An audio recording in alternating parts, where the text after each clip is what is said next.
The studio lights blazed down on the debate stage, casting sharp reflections across polished podiums where world leaders and politicians had gathered for a highly televised global forum.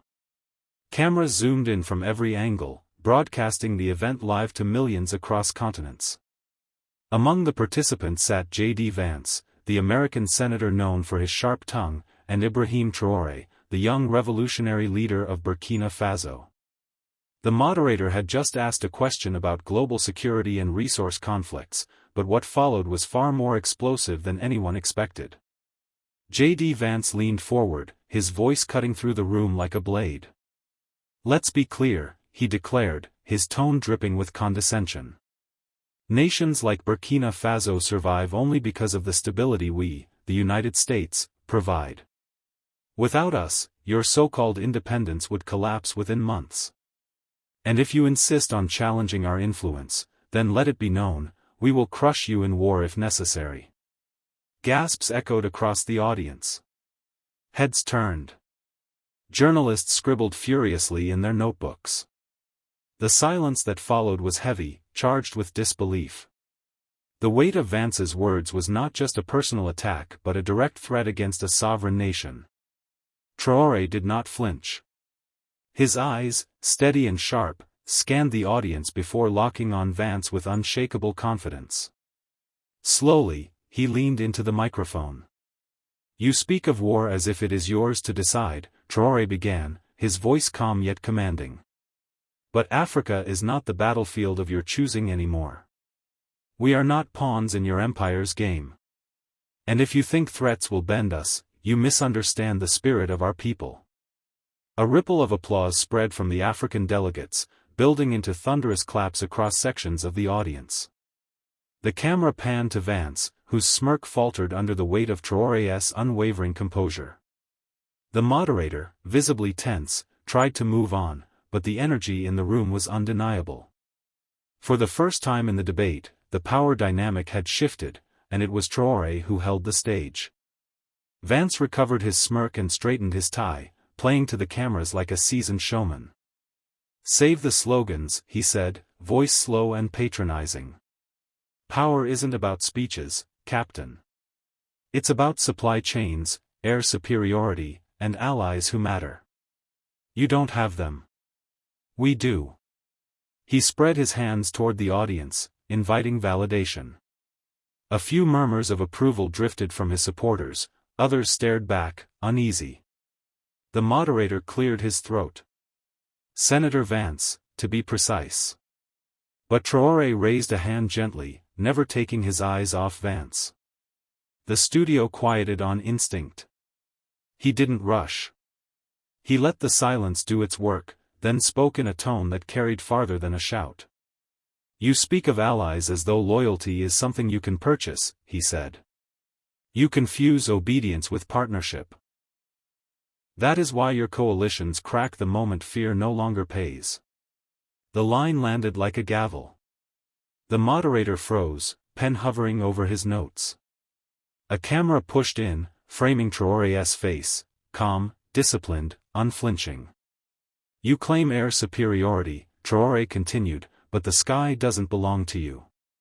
You claim supply chains, but the minerals in your devices, the cotton in your shirts, the cocoa in your desserts, do you think they flow because you command them? They flow because our people extract them, often cheaply, often silently. That silence is ending." A rustle rippled through the auditorium.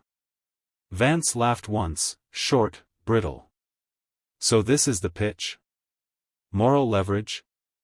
"No," Traoré said, leaning in. "Moral arithmetic.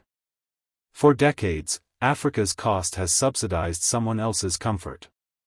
When we change the equation, your strategies collapse." He tapped the desk with a single finger. "That is why you reach for the word war." The moderator tried again. "Gentlemen, let's remain." "Let me be clear," Vance cut in, bristling. "America doesn't apologize for strength. If you threaten our interests, we will respond." Traoré nodded once, as if acknowledging a familiar refrain. "Then define your interests," he said softly, "so the world can see them for what they are." The studio inhaled as one. For a long beat, Vance had no answer that didn't cost him something: face, votes, or truth. He looked to the moderator for rescue. None came. Across the front row, a young woman from the press whispered, almost to herself. He inverted the frame. Her editor was already typing the headline. The moderator, sensing the tension, tried to pivot. "Gentlemen, perhaps we can return to the subject of cooperation." But the duel had already begun. Vance leaned forward, his voice sharp, each word aimed like a dagger. "Here's cooperation for you. When the world looks for leadership, they look to Washington, not Ouagadougou. You're making noise on borrowed time, and the moment that noise threatens stability, you'll be silenced." Gasps scattered through the studio. It was the kind of line meant to intimidate, but instead it revealed his hand, raw, unpolished. Cameras zoomed in on Traoré. He sat back, utterly calm, the stillness of a man unmoved by thunder. When he spoke, his words carried not just to the room but beyond it, through every lens, into living rooms and headlines. "You confuse leadership with dominance," he said. "A leader earns trust. A dominator buys silence." His gaze cut straight into Vance. "And when the money stops working, silence turns into revolt." The crowd shifted, even those aligned with Vance knew the truth in the statement. He tried to laugh it off, but the sound came hollow. "Revolt? You call riots in the streets leadership?" "No," Traoré answered, eyes unblinking. "I call it the echo of dignity denied. And it's louder than any of your speeches." The moderator held up his hands. Let's not lose the thread." But they had already redefined the thread. This wasn't a debate about policy, it was a clash of worldviews. Vance spoke as though the map was permanent, lines fixed forever. Traoré spoke as if the map itself was fragile, reshaped by the courage of those willing to redraw it. On social media, clips of the exchange were already going viral. Hashtags erupted, hashtag Traoré vs Vance, hashtag Africa Speaks, hashtag Not Silenced. Commentators whispered that history was being recorded in real time, not in official communiques but in the electric confrontation of a senator and a soldier before the world's cameras. And still, Traoré's voice carried steady, "You said the world looks to Washington." Perhaps it did. But tonight they are watching here. And they are listening. The studio had transformed into something far greater than a debate stage. What was meant to be a polite exchange of talking points had become a battlefield of words, each sharper than steel. Journalists in the front row typed furiously, knowing their headlines were already writing themselves. J.D. Vance leaned closer, his finger jabbing toward Traoré. "You think dignity feeds people? You think rhetoric builds roads? What you call independence is nothing more than poverty with a flag. And when that poverty breeds chaos, it's our soldiers who clean up your mess." The room tensed. The statement was raw, almost reckless. But Traoré didn't flinch. His voice remained low, steady, calm in the way that makes storms feel louder when they finally break. "Poverty with a flag," he repeated, his eyes narrowing. "Better that than wealth stolen without one. You call it cleaning up, but the world calls it occupation. And if you believe your soldiers still control our streets, then you haven't been paying attention." A ripple of murmurs spread across the studio. Even the cameras seemed to zoom closer, catching every flicker of expression. Vance forced a smile, but his jaw tightened. "You're playing with fire, General. Nations that play too boldly burn." Traoré leaned forward now, matching his opponent's intensity. "Then let it be known, Africa does not fear fire. We were forged in it. And unlike you, we don't collapse when the heat rises, we rise with it." The words landed heavy, almost physical. The audience erupted, half with applause, half with outrage.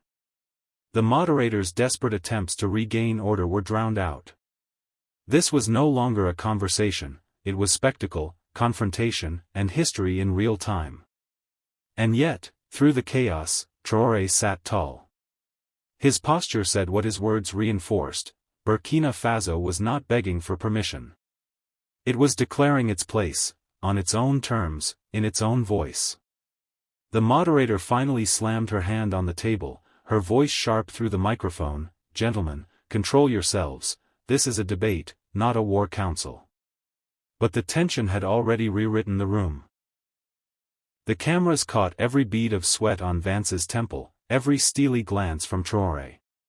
Social media feeds were exploding, hashtags flying across timelines.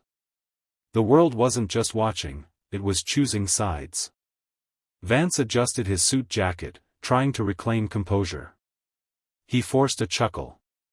You speak boldly, General, but let's be honest.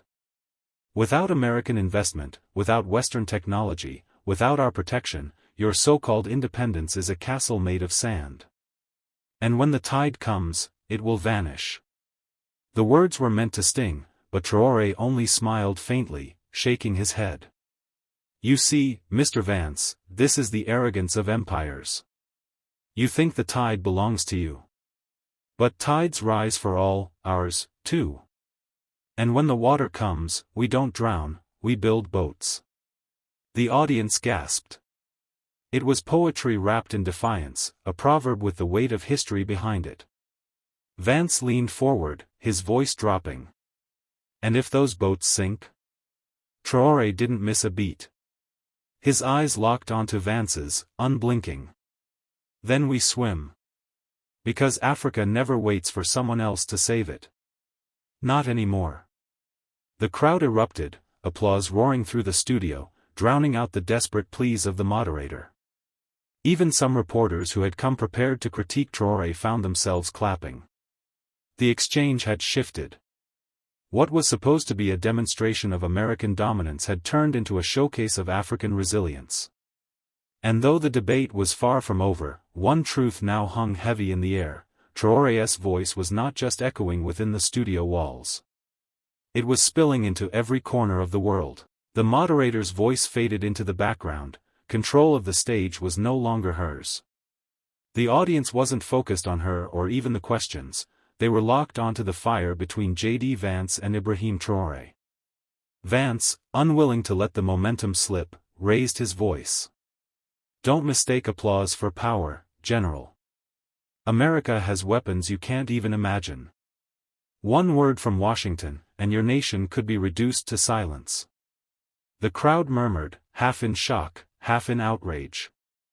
The threat was naked now, no diplomacy, no veil of civility. Traoré didn't flinch. His back straightened, and his tone sharpened like a blade. Then let the world hear this: we are not afraid of silence. We are afraid of chains. And if you try to bring war to our land, we will not just defend ourselves, we will expose to the world that your freedom is nothing but another mask for control. The words cut deeper than any weapon. Reporters' pens scratched frantically across notepads. Cameras zoomed in on Vance's face as his jaw tightened. He had expected submission, maybe hesitation, but not defiance delivered with such calm certainty. A voice from the audience rang out, breaking through the chaos: he speaks for us. Others shouted, clapping, stamping their feet. The studio felt less like a debate and more like a rallying cry, one man's defiance sparking a fire in every heart that heard it. For the first time, it wasn't just a debate about policies. It was about dignity, sovereignty, and who truly held power. And in that moment, the balance seemed to shift, not toward the one with the bigger army, but toward the one with the bigger courage. The tension in the studio reached a breaking point. The moderator leaned forward, trying to regain control, but her voice was drowned out by the roar of the audience. Some were chanting Traoré's name, others jeering at Vance, and the world watched as the debate morphed into something far greater than a political show. Vance forced a smile, thin and sharp like broken glass. You speak loudly, General, but words won't stop bullets. Do you think your people can withstand the might of nations that have ruled for centuries? Traoré's eyes narrowed, his calm demeanor like a storm gathering strength. He leaned closer to the microphone, his voice steady and low, but every word rang through the studio with unmistakable force. "Bullets may wound the body," he said, "but they cannot kill the truth. And the truth is this: our people have endured slavery, colonization, theft of our resources, and yet, we are still standing. Every empire that claimed eternity has fallen. If you believe you can break us, then history has already written your defeat." The silence that followed was heavier than thunder. Even those who opposed him couldn't deny the weight of his words. The studio lights glared down like spotlights on a stage where two visions of the world clashed, one clinging to power, the other demanding freedom. Journalists rushed to broadcast the quotes, social media feeds lit up, and hashtags like #Traoré speaks and #Africa stands tall began trending worldwide. Vance shifted uneasily, his rehearsed arrogance cracking under the pressure. For the first time, he wasn't just debating a man, he was facing a movement embodied in one voice. Vance's face flushed under the bright studio lights. He tried to recover, raising his hand as if to cut Traoré off. "Don't mistake stubbornness for strength," he snapped. "The world moves under our command. Africa survives because we allow it. Without our systems, your nations would collapse overnight." The words fell heavy, but instead of silencing the crowd, they fueled a storm. Gasps echoed through the studio. Cameras zoomed in on Traoré's face, his calm was unbroken, his eyes steady, like a soldier staring down an enemy line. "You speak of survival as if it is a gift you bestow," Traoré replied, his tone sharp as steel. "But survival is not given, it is earned. Africa does not breathe because of you. We breathe in spite of you. You've drained our lands, stolen our gold, and ridden our history in chains. And yet, here we are, standing taller than ever." The audience erupted into applause, some rising to their feet. Journalists scribbled furiously, knowing these words would ignite headlines across the globe. Vance forced a laugh, but it sounded hollow. "So you think you can challenge us? You think you can win against centuries of power?" Traoré leaned forward, his voice dropping into a near whisper that carried through every microphone, every camera, every heart. "I don't need centuries of power," he said. "I need only truth, and the will of my people. That is stronger than any empire you build on fear." The room froze, and for the first time in the debate, it wasn't Vance holding the stage. It was Traoré, and the weight of Africa stood with him. The studio had become a battlefield without weapons. Every camera angle framed Vance and Traoré like opposing generals, their words carrying the weight of entire nations. Vance tightened his jaw, his frustration visible to millions watching live. "You think speeches win wars?" Vance growled, pointing a finger across the stage. "We built the systems you depend on. Your roads, your banks, your very armies. Without our networks, you fall back into the dust." Gasps rippled through the audience. Even the moderators sat frozen, unsure whether to intervene. Traoré did not flinch. He allowed the silence to linger, then spoke with the steady calm of a man who had nothing to prove. "Then let me be clear," he said. "Africa's roads may have been paved with your money, but they are soaked with our sweat. Our banks may carry your names, but the gold inside them is ours. And our armies are not built to serve your empire. They are built to defend our people. Do not mistake dependence for weakness. The chains you forged are already breaking." The crowd roared. The applause thundered so loudly that it shook the microphones. Some audience members even stood, raising their fists in solidarity. For the first time, Vance looked unsettled. His polished confidence cracked, and the glare in his eyes betrayed a mix of anger and fear. He opened his mouth to respond, but the room was no longer his. In that moment, it belonged to Traoré, and to the Africa that refused to bow. The studio was still vibrating from the eruption of applause, but Traoré raised his hand and the noise fell into a hushed anticipation. Cameras zoomed in, catching the intensity in his eyes.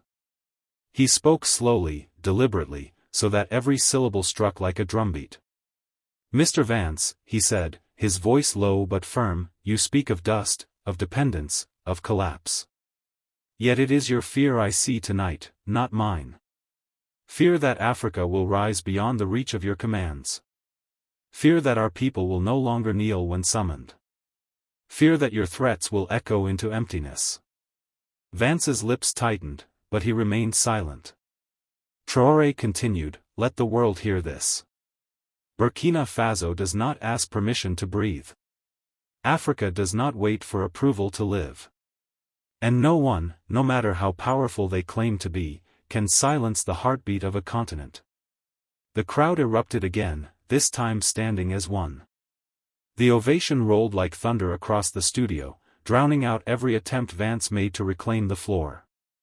The moderators tried to close the debate, but the story had already written itself, a young African leader standing tall, turning threats into sparks that lit a fire of defiance.